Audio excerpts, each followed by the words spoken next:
It's great to be able to speak here today with Dr. Robert Waldinger, who really, I like to say, he's a man who's taken happiness and made a science out of it. So he has it down to a science.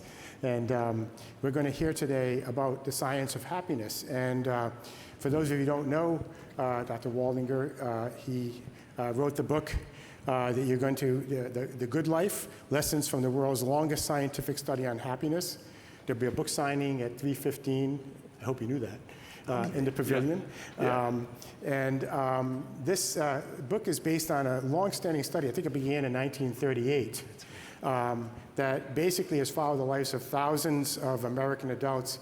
And the goal was to really determine what enables people to be happy and healthier and live more meaningful lives. So I can't think of anything more important than that. And you know, especially today, happiness is really threatened. I mean, you know, we hear so much about loneliness being at epidemic levels. You know, teen suicide, a terrible thing that's also on the rise. You know, a lot of this has to do with the pandemic, but basically, you know, this is a time where learning how to be happy, learning to do things in your life that make you happy is probably one most important thing we can do. There's burnout in the healthcare system among physicians, burnout among professionals. So we're lucky to hear over the next 20 minutes or so how we can do something about this. Introducing Dr. Waldinger, you've been leading the Harvard study on adult development, the longest running study in well-being and happiness now for quite a while. Like 20 years? 20 years, yep. Not since 1938, you're too young for that. So tell us a little bit about the history of the study and its mission, and just, you know, generally, what have you learned so far? What are the big lessons so far? Sure. Well, the study was unique in two ways. One was that in 1938, most of the research that was done, particularly in medicine and social science, was about what goes wrong in human development. So this was a study of what helps people thrive. And then, of course, the other unique part is that the study has lasted for 85 years. As many of you know, longitudinal studies are so difficult to sustain. Most longitudinal psychosocial studies fall apart in the first 10 years. And so the fact that we're still going at 85 years would be completely astonishing to the people who founded the study. And so what? So I say, if you had to come up with one, we're going to get more into this, but if there was one take-home point, if you're on an elevator and you had to tell somebody between floors 1 and 5, one thing, what would it be? One thing. It would be relationships.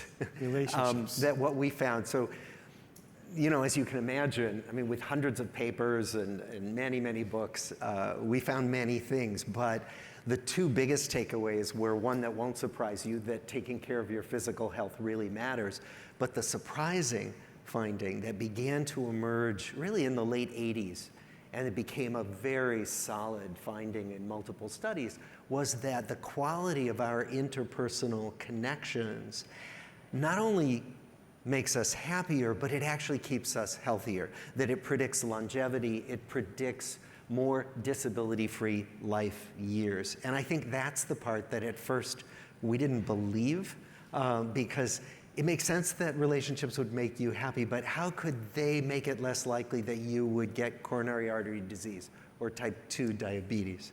And then when multiple studies began to find the same thing, we began to have more and more confidence in this finding. Are we happier when we serve others?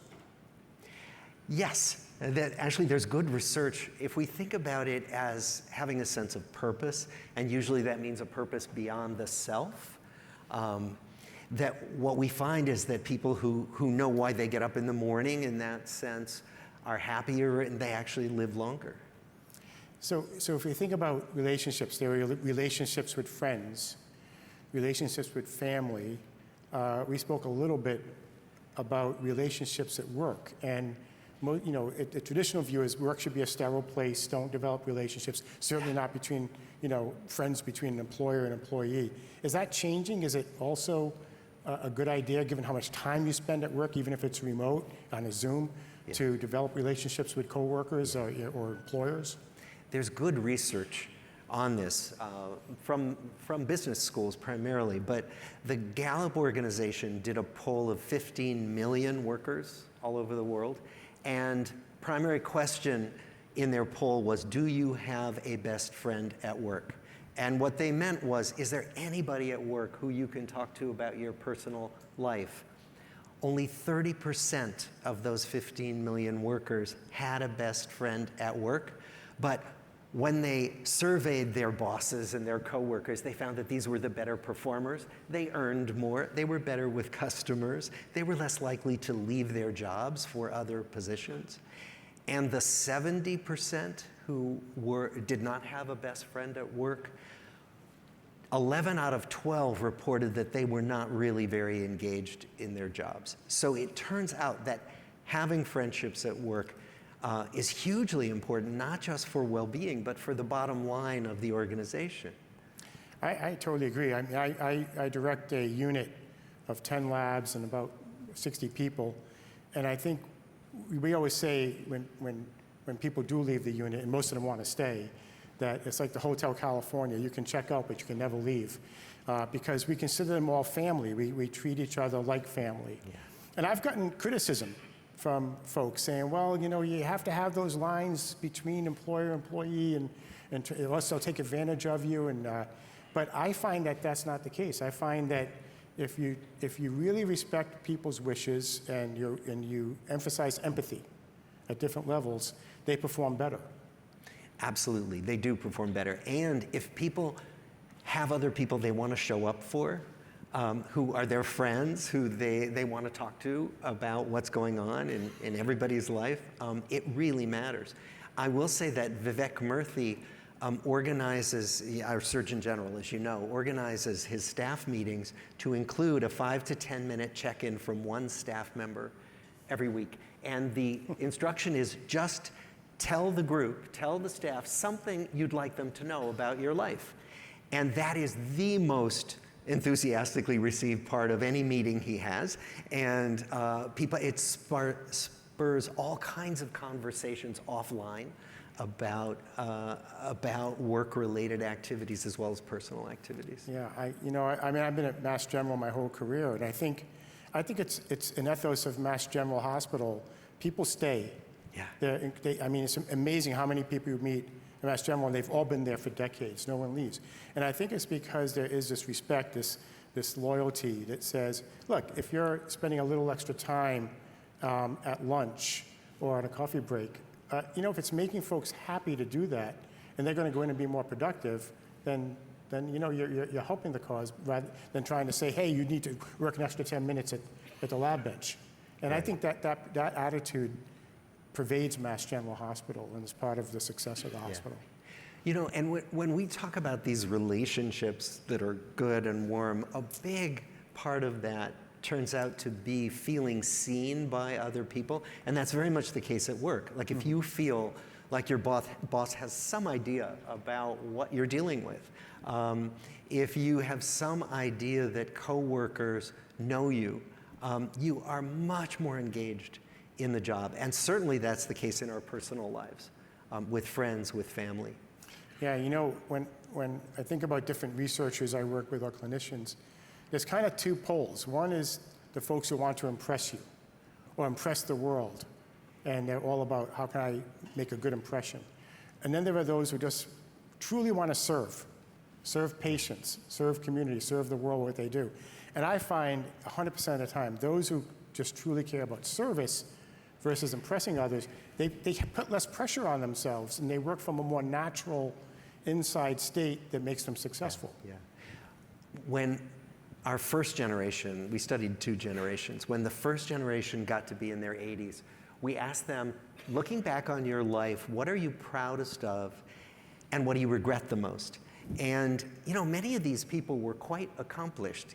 John F. Kennedy, Ben Bradley, longtime editor of the Washington Post, many people who had made a lot of money. Everybody to a person talked about their relationships. Nobody talked about awards or achievement or wealth. Nobody talked about that. They said, I was a good mentor. I was a good spouse. I raised healthy kids. And so what we find is that when people look back and say, was this life good? What they think about most is their connections with other people. Yeah, I think it was, I can't quote the exact quote, but Maya Angelou had a quote about, people don't remember what you did, they remember how you made them feel. Yes, exactly, Right? exactly. And I think it's very true. Luckily, in our line of work, they remember what we did too, so that's, we get both sides. So let's talk about the nature of happiness. So if I have a really good piece of dark chocolate or a good, Bordeaux, that makes me happy. Yeah.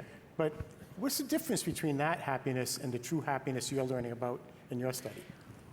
Or is it the same? The dark chocolate happiness is a real thing, and it's great. I happen to love dark chocolate. Yeah.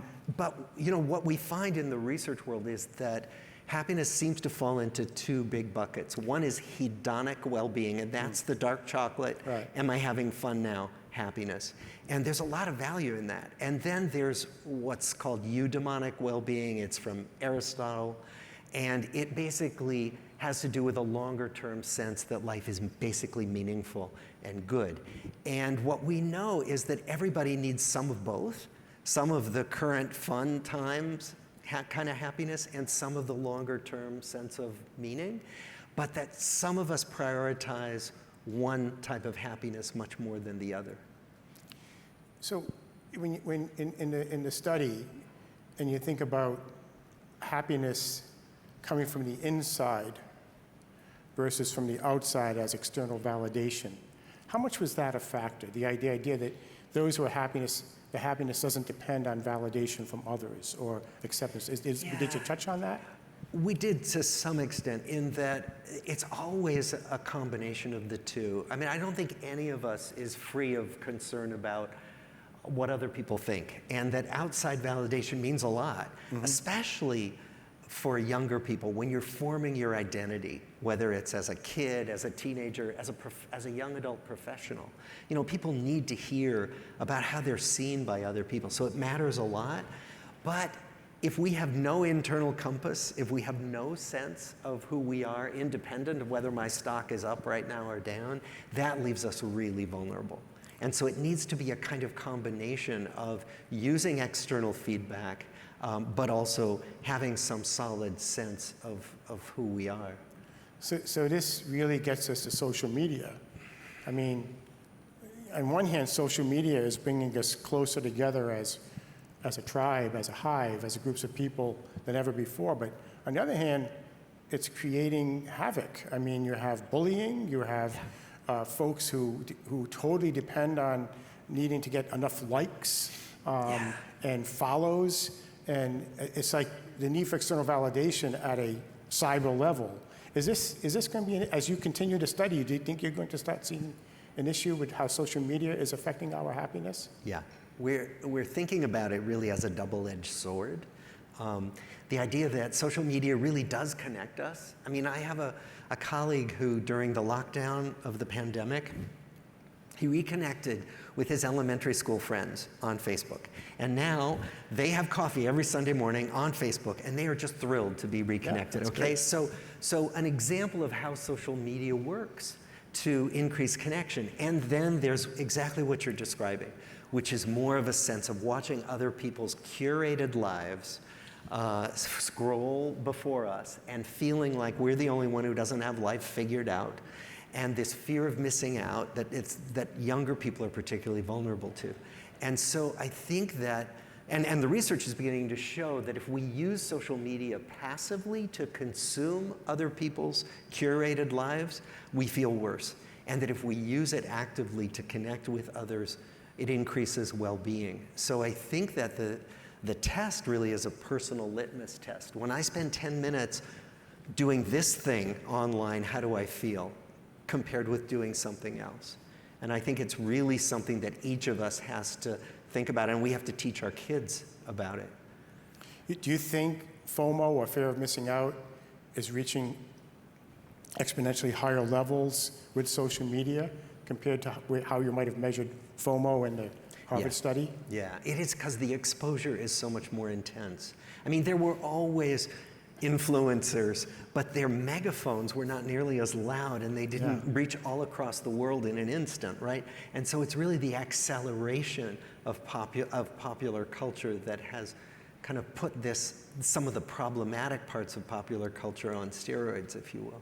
Yeah, I think it's, I mean, when I was a kid, trying to keep up with, clothes or wearing the right shoes that the class accepted, it was just a few kids who were the class leaders who determined which brand of shoes or clothes to wear if you wanted to be a cool kid. But now it's like you got to follow thousands of people at a time. I know. On social media. And I think how much is this contributing to this epidemic reports of loneliness, of just, pathological loneliness in teens, even leading to depression and in some cases to increased suicide.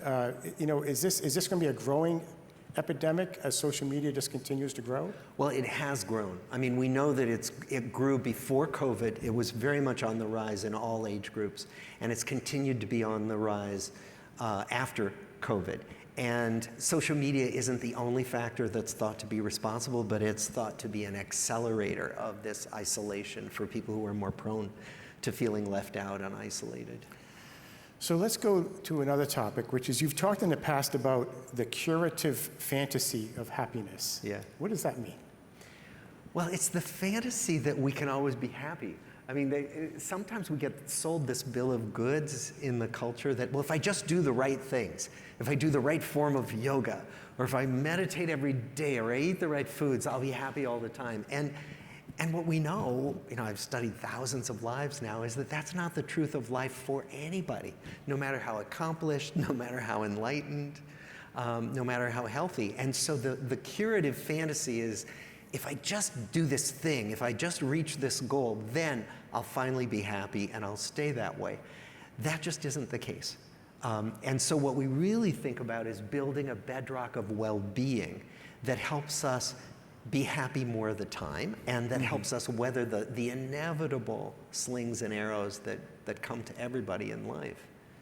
What is the role of expectation in happiness? I remember a couple of years ago, we did a fireside chat here with Deepak Chopra, who I've written some books with, and he talked about a happiness formula that I don't remember exactly how it went, but it was what really happens, or the observation minus the expectation.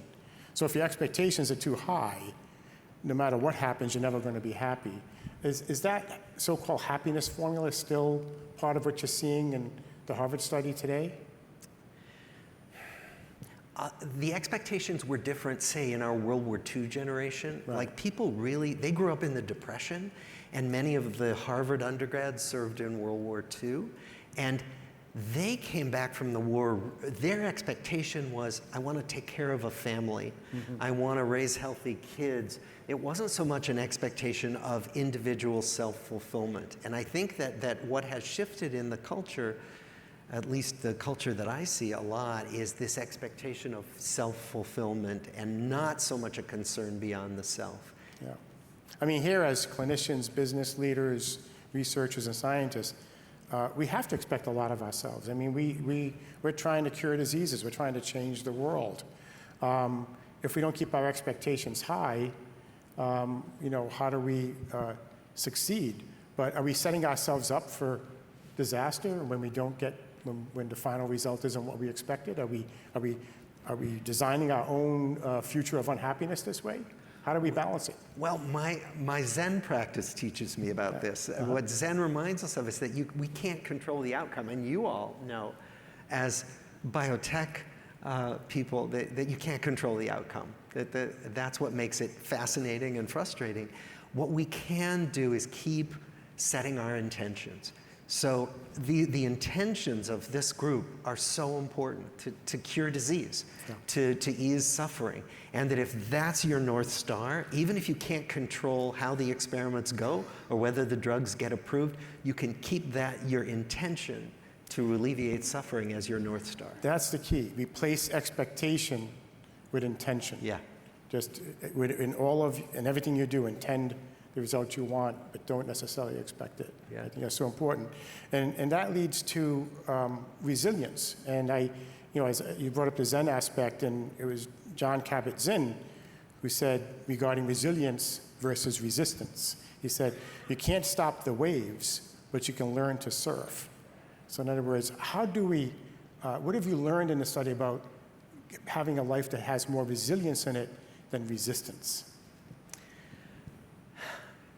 You know, a lot has to do with staying with and turning toward the things that are problems. When we study who does better across the lifespan, do you do better if you pretend that problems aren't there, if you turn away from difficulties, or if you face toward them? We find clearly that the people who turn toward difficulties, face them, anticipate them, deal with them early, do far better and are happier.